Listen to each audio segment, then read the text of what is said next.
Alhamdulillahirrahmanirrahim.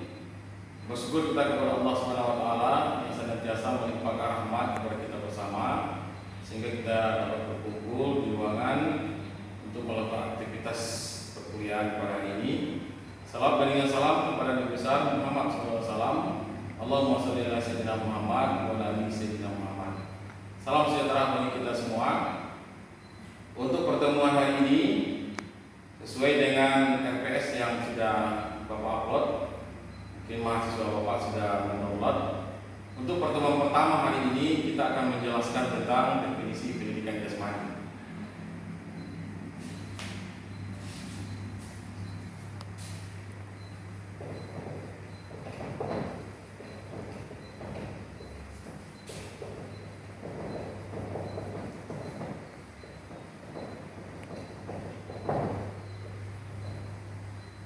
Di dalam RPS itu dalam mata kuliahnya adalah dasar pendidikan jasmani. Pertemuan pertama itu kita akan menjelaskan tentang apa itu pendidikan jasmani. Tapi sebelumnya Bapak akan hantarkan dulu bagaimana seorang mahasiswa itu berpikir secara ilmiah. Minimal ada 3 titik pandangan seorang berpikir secara ilmiah, secara kritis itu. Yang pertama itu adalah berpikir kritis itu harus paham dengan ontologi. Yang kedua itu adalah epistemologi. Yang ketiga adalah aksiologi. Bapak antarkan dulu ini untuk pemahaman bagi mahasiswa Bapak. Apa itu ontologi? Berbicara tentang apa? Epistemologi dia akan berbicara tentang bagaimana, dan aksiologi berbicara tentang untuk apa. Itu dalam ranah ilmiah. Kalau kita lihat rekan-rekan wartawan, kalau kita lihat di luar, itu lebih kalau seandainya dia mempublik sebuah berita itu atau mengkaji sebuah berita itu lebih dalam lagi. Ada didengar dengan istilah 5W 1H. What, where, who, why, when, dan yang terakhir itu how. Baru berita itu dia publis. Begitu dia mengkaji. Ya, maka untuk anak-anak Bapak, kalau kita berbicara tentang topik yang Bapak sampaikan tadi, dasar pendidikan jasmani, tentu kita akan berbicara tentang apa itu pendidikan jasmani. Itu yang pertama. Ya, jadi dalam ranah pertemuan pertama ini kita membahas tentang ontologi. Ya. Dari beberapa sumber yang atau ahli dalam pendidikan jasmani ini ada beberapa, silakan anak-anak Bapak atau mahasiswa Bapak nanti baca. Ada dari Rutan Rusdi, ada dari Aib Sapudin, ada dari Judaka, Khalid Mutohir, dan lain-lain. Pada kesempatan kali ini Bapak akan menjalankan satu ahli dengan harapan anak Bapak nanti mengkaji secara mendalam dan melihat dari ahli lain sudut pandang. Kita ambil dari pertanyaan yang pertama muncul adalah apa? Apa itu pendidikan jasmani?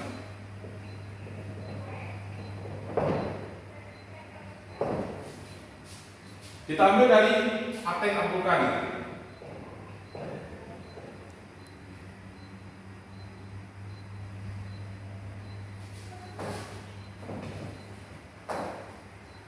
Beliau menjelaskan pendidikan jasmani itu adalah proses pendidikan yang memanfaatkan aktivitas jasmani yang disusun secara sistematis bertujuan meningkatkan individu secara organik, neuromuskular, perseptual, sosial dalam sistem kerangka pendidikan nasional. Itu dalam buku Azad dan Falsafah Pendidikan Jasmani yang dijelaskan oleh Ateng. Tentu kita sebagai mahasiswa tidak hanya bisa menghafal atau menyebutkan saja. Maka untuk itu kita lihat apa poin penting yang dijelaskan oleh Ateng Abdul Qadir itu tentang definisi penjas. Yang pertama itu adalah Ateng menjelaskan aktivitas jasmani, bahwa pendidikan jasmani itu adalah pemanfaatan aktivitas jasmani.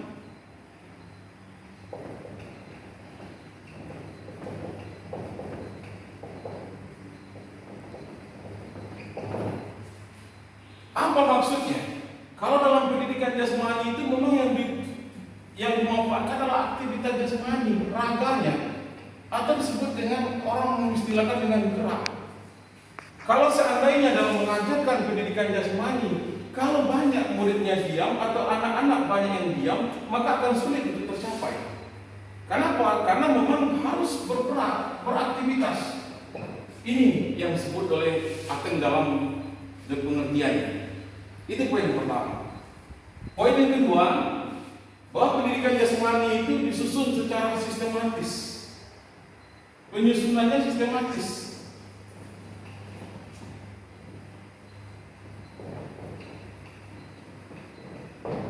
Apa maksudnya? Kalau dalam kita mengajarkan pendidikan jasmani atau kita memahami pendidikan jasmani, seorang guru itu sebelum mengajar itu harus mengerti bagaimana cara mengajarkan pendidikan jasmani itu yang terurut dari yang mudah sampai ke yang sulit.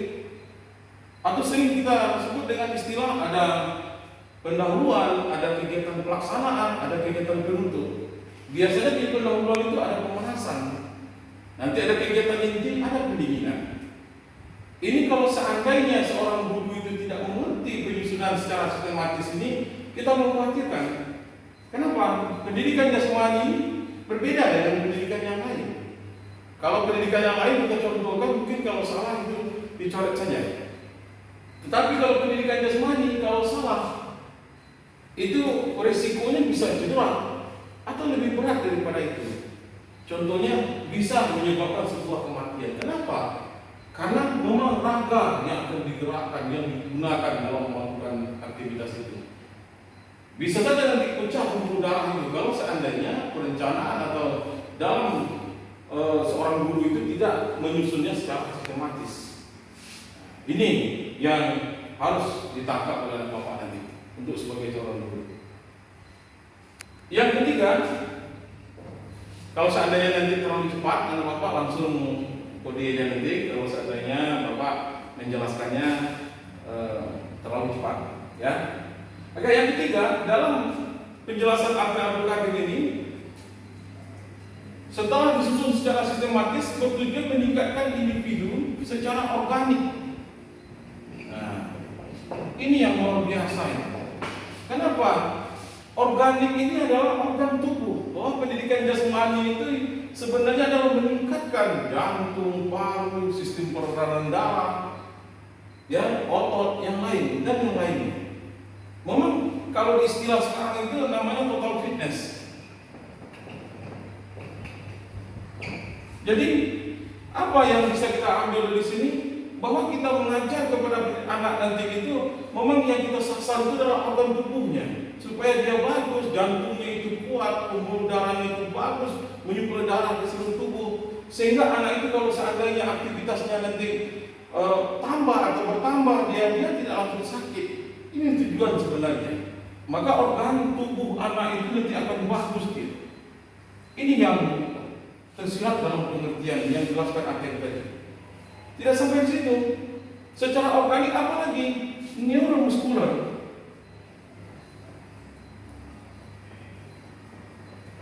Neuro ini adalah saraf, muskular itu adalah otot. Istilah anatomi ya. Keselarasan antara saraf dengan otot.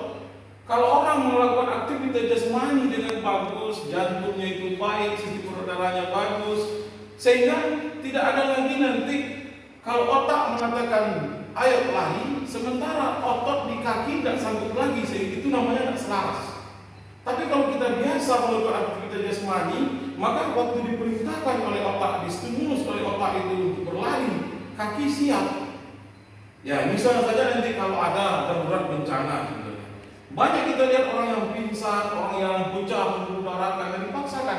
Berarti itu tidak selaras dia antara saraf dengan ototnya. Mungkin otak sebagai perintah menyuruh kaki itu berlari saja, sementara dia tidak pernah diaktivitaskan, digerakkan. Itu yang neuromuskular. Yang berikut adalah perseptual. Perseptual yang dimaksud dalam di sini adalah bahwa pendidikan jasmani itu tidak hanya dilakukan atau tidak hanya dilakukan di lapangan atau cabang olahraga. Itu yang penting yang anak bapak harus perhatikan. Kenapa? Kalau kita harapkan pendidikan jasmani ini di sekolah contohnya hanya 2 kali pertemuan, ya 2 jam 1 kali seminggu itu, ini bagaimana untuk mencapai tujuannya itu? Sulit. Makanya persepsi anak harus kita tanamkan bahwa aktivitas gerak itu bisa saja dilakukan bersepeda, kalau dia nanti untuk jogging contohnya, tidak harus kecamatan olahraga, itu namanya olahraga prestasi. Makanya konseptualnya, kalau seandainya nanti dia hanya bekerja di rumah contohnya anak-anak bapak atau siswa kita bekerja dia mencuci atau yang lain, kalau intensitasnya bagus atau intensitasnya tinggi, maka dia akan bisa untuk membugarkan. Sebagai contoh bapak, contoh kan adalah coba lihat orang kampung, dia tidak mengerti dengan pendidikan jasmani, tetapi secara tidak langsung karena tubuhnya digunakan dengan aktivitas gerak terus, maka kita mendengar orang yang umurnya di atas 80 itu di kampung ya kita dengar. Tapi kalau orang kota ini sulit kita lihat. Makanya orang kampung itu sebenarnya dia tidak mengatakan pendidikan jasmani, tetapi dia kebugaran kesehatannya itu sangat bagus. Kenapa? Karena dia setiap hari alat angkutnya itu adalah gerak yang dilakukan. Oke, poin berikutnya adalah setelah perseptual itu adalah emosional. Apa yang dimaksud dengan bertujuan untuk meningkatkan emosional? Karena pendidikan jasmani ini aktivitas, kalau kita banyak beraktivitas gerak itu tentu darah kita bagus, tubuh kita itu suplai ke jantung itu bagus, sehingga kalau seandainya kita emosi, marah tentunya itu tidak langsung, ya sering sebut dengan sekarang itu istilahnya stroke ya. Tidak, kenapa? Emosional itu bisa dijaga kalau dia aktivitasnya bagus. Sehingga apa?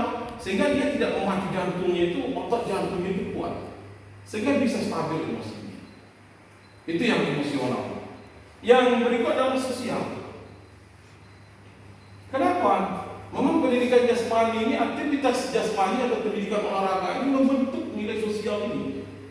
Kenapa? Karena dalam mengajarkan nanti anak bapak, jangan dia suruh sendiri, suruh dia bertim. Dia tidak akan menang sendiri. Kalau seandainya kalah nanti berarti yang kalah timnya. Kalau jatuh kemana nanti pasti dia bantu, pasti dia kasih semangat, ditepuk tangannya, dia berikan tepuk tangan nanti, sehingga teman-temannya itu memang saling bekerja sama. Itu adalah interaksi sosial. Ya, di samping nilai-nilai yang lain dalam pendidikan jasmani itu. Oke. Berikut adalah sistem kerangka pendidikan nasional. Nah, ini yang ditutup dengan penjelasan ini adalah sistem kerangka pendidikan nasional.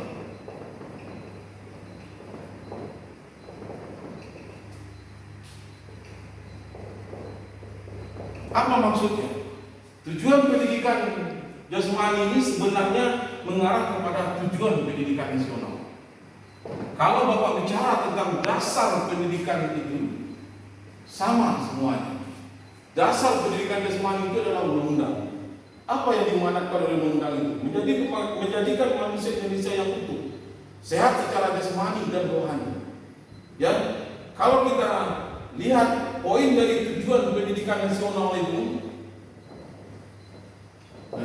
tujuan pendidikan nasional itu yang pertama adalah beriman dan bertakwa kepada Tuhan Yang Maha Esa. Dalam pendidikan jasmani itu diajarkan. Waktu pembukaan itu kita berdoa, kita mengucapkan bismillah, itu adalah salah satu untuk mencapai tujuan. Yang kedua itu berbudi pekerti luhur. Pendidikan jasmani seperti yang kita jelaskan tadi, tidak ada nilai sosial, sportivitas, jujur, disiplin, itu adalah budi pekerti. Yang ketiga dari tujuan pendidikan nasional adalah mencerdaskan kehidupan bangsa. Kognitif. Ya, kalau seandainya anak bapak nanti sehat dan bugar, maka dia akan gampang untuk menyerap semua pembelajaran. Ini juga untuk kognitifnya. Yang keempat, mengembangkan keterampilan geraknya. Yang kelima, berbakti kepada nusa dan bangsa. Semuanya adalah bakti kepada nusa dan bangsa. Oke. Dari pemaparan Bapak tadi, dari penjelasan pendidikan jasmani, kira-kira anak-anak Bapak ada yang mau ditanyakan? Silakan. Kalau ada yang ragu atau terlalu cepat. Oke, kalau tidak ada, dari awal Bapak sampaikan tadi, coba lihat dari sudut pandang yang lain, silakan dengan ahli yang lain nanti, apakah itu Ustaz, Pak Isafudin, sehingga anak Bapak lebih dalam atau lebih luas untuk memahami pendidikan jasmani ini. Dengan harapan nanti, kalau kita bicara tentang pendidikan jasmani nanti, anak Bapak mampu menjelaskan secara bagus dan orang bisa memahaminya. Terima kasih, sampai ketemu minggu depan. Dan Bapak tutup dengan Assalamualaikum warahmatullahi